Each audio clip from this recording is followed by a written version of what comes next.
Previously on Attack on Dumbass. Sexual feelings directed towards children. Your point on the DSM-5 was good Okay, I'll take it. Okay, it was good until you cherry-picked the lexico definition instead of the more commonly used Merriam-Webster, which actually... Okay.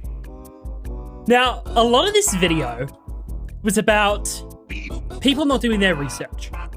And I think he even mentioned, like, with me, not doing my research. Guys, you want to read in, like, the top left corner what it says up there.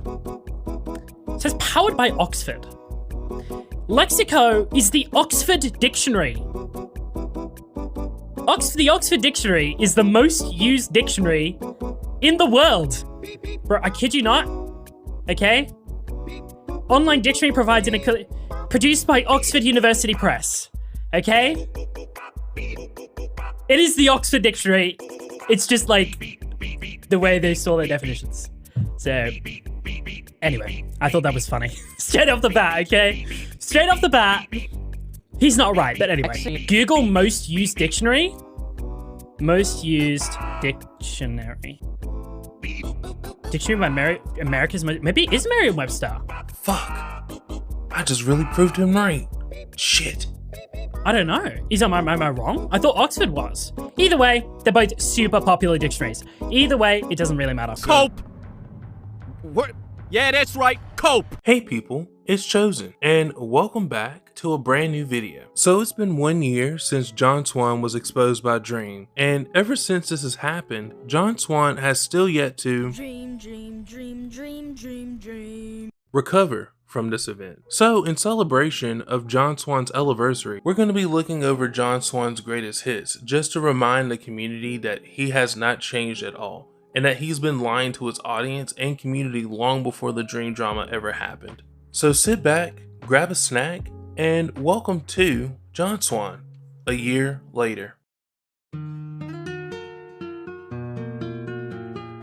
The Suzy Liu lawsuit is something that I have talked about once before on my channel, and that was on the Tipster video. When I talked about it in the Tipster video, I expressed how it didn't make any sense that a lawsuit was to even happen in the first place because copyright holders were apparently building up evidence against Suzy Liu, and they were going to sue her from America apparently, which to this day it still doesn't make any sense. But today I want to just talk about what it means to take accountability in a situation when you give false information or you're misleading your audience. Now, to be fair to John Swan, when he received this important message from copyright holders in America, it could be that someone could have trolled him. It could have been a situation where he received the information and it was false information from a source that he stated that he double confirmed or whatever. But it's the fact that he kept continuously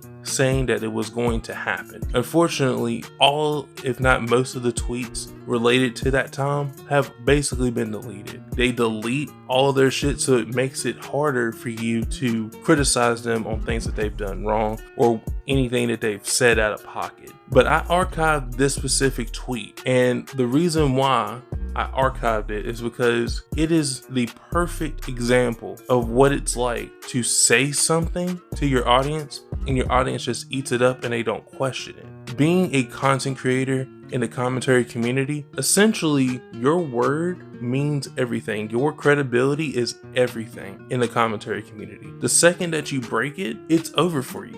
You can't bounce back once you have experienced an issue with credibility. It takes someone with integrity and a strong conviction to own up to a mistake, even if it's a really huge mistake that could dent your career. It takes a man to own up to their mistakes. And for you, John, you're not mature enough. The Dream situation, which we will talk about later, is pretty much the prime example of you not being able to take accountability and not to own up to what you've done. You basically lost everything because of it. And the sad part is, John, your fan base would have forgave you had you been honest and actually owned up to what you did wrong. Not waiting until after you've been caught and recorded. That's just not the way to do it. And if someone had been honest in this situation regarding the Suzy Liu lawsuit, You would have been caught a long time ago, but for some reason, I don't know, man. So it's actually really sad to go back into your past, even before the dream situation, and still seeing that you had a credibility issue even back then. It's really sad, John. If I was a John Swan fan, I would feel so fucking insulted because this man came out and basically just said, whatever, you guys just ate it up. And it's a weird and very slippery slope to just accept any and everything that a person tells you. It's not a good mindset to have. And I honestly wish that his fan base would wake the fuck up and call him out on the shit that they feel as though he's actually lying about. And the thing about it, that's not even the worst thing that you've done, man. We're gonna go ahead and talk about it.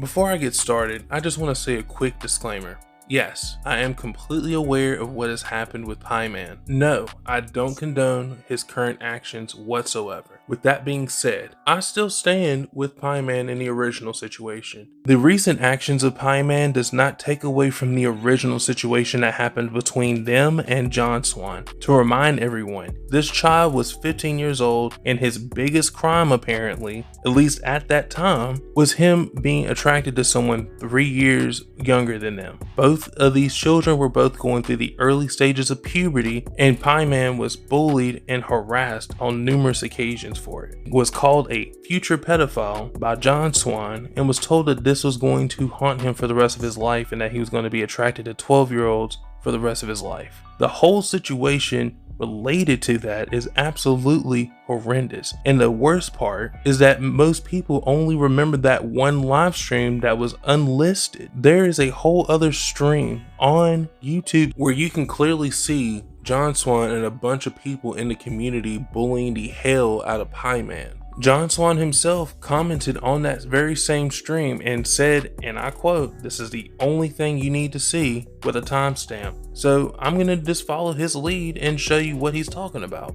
Have you ever spoken to a female? Like, this is a genuine question. Like, do you know? I'm gonna be honest. I have not had. Wait, I'm gonna be honest. I've not had an actual conversation with a female outside of Twitter. Hey,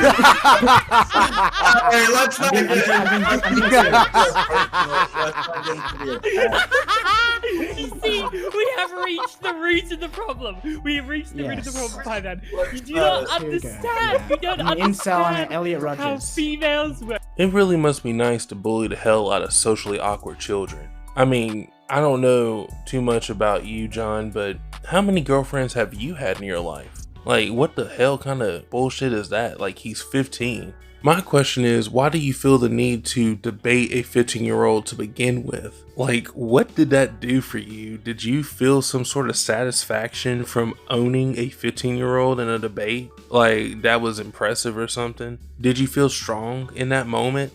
I'm not a psychiatrist, and I'm certainly not trying to diagnose Pie Man.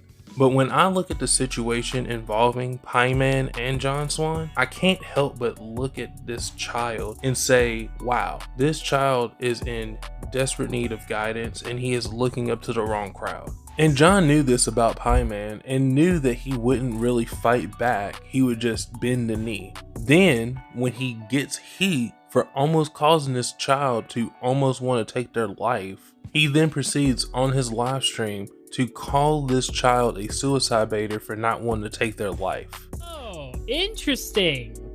Interesting. He's doing it again. Where's the Pie Man apology? Funny moment. Non-existent. It's not happening. Oh, thank you, Mentor, for the $3. I bet you didn't expect that. It doesn't show it on screen. But thank you for $3 anyway. I'm not going to read it out.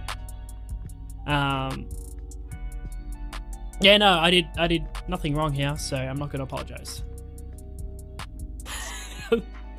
if I didn't do anything, I'm not going to apologize. So no, thank you. No thanks. Yeah, people constantly try and nail me with this. It's like insane. I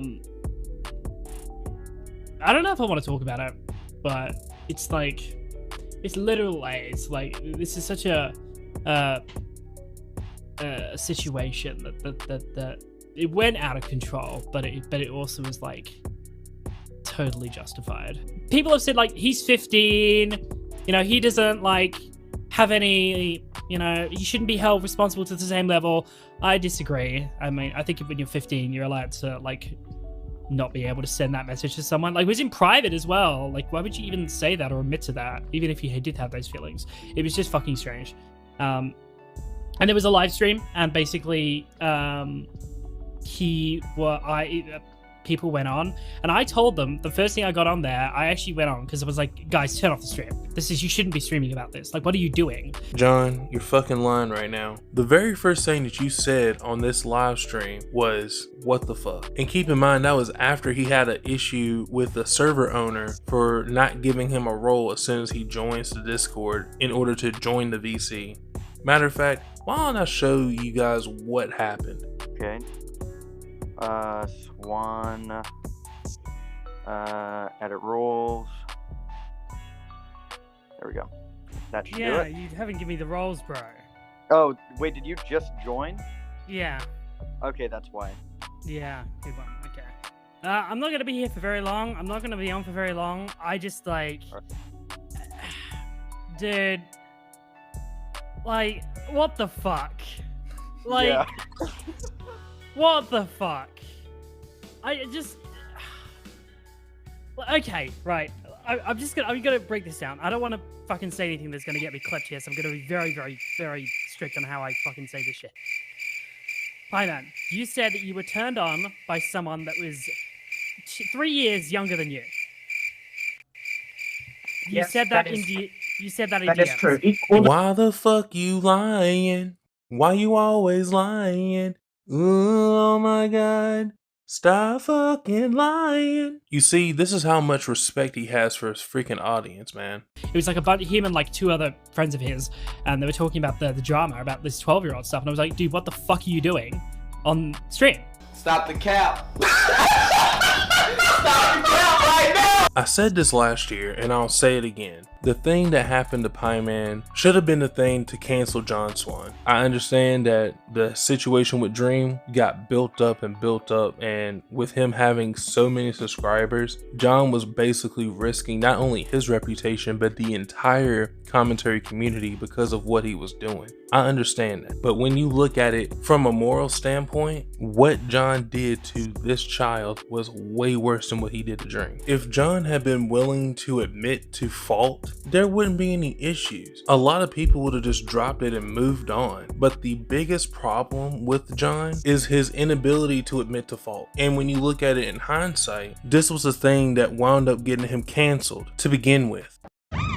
Detective Dream is on the case. Well, it looks like we made it to the main event, Dream versus John Swan.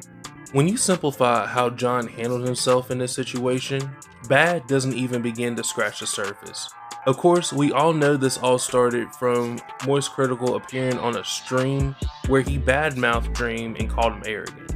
This sparked John to announce on his Twitter that him and Cordwick were planning to make a video on Dream discussing the problems with the stan culture. This was met with some Dream stans talking about John on the Dream Was Taken subreddit, which led to Dream himself posting his grievances of John on the same subreddit. He made claims that John Swan impersonated him on Discord. A year prior to this post, Dream confronted John about this, and John said that he was hacked by a friend of his, or a family friend or whatever.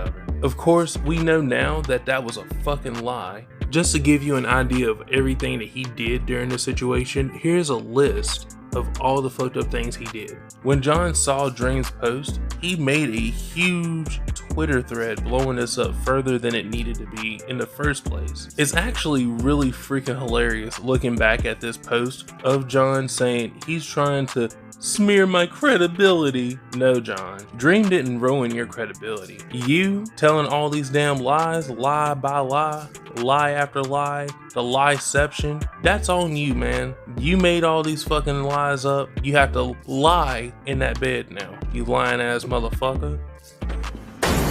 Surprise, motherfucker. Even though I don't approve of the method that Nick used to expose you, now looking back at it, I honestly don't see any other way that you would have admitted to being wrong aside from them screenshots being released. All I can say about this, John, it's quite telling of your character, man. It's insane that you went through all of that, and then when you get caught, you still refuse to admit to fault. Just like all these other situations, like the Pie Man situation, like the Susie Lou lawsuit, you refuse to admit to fault.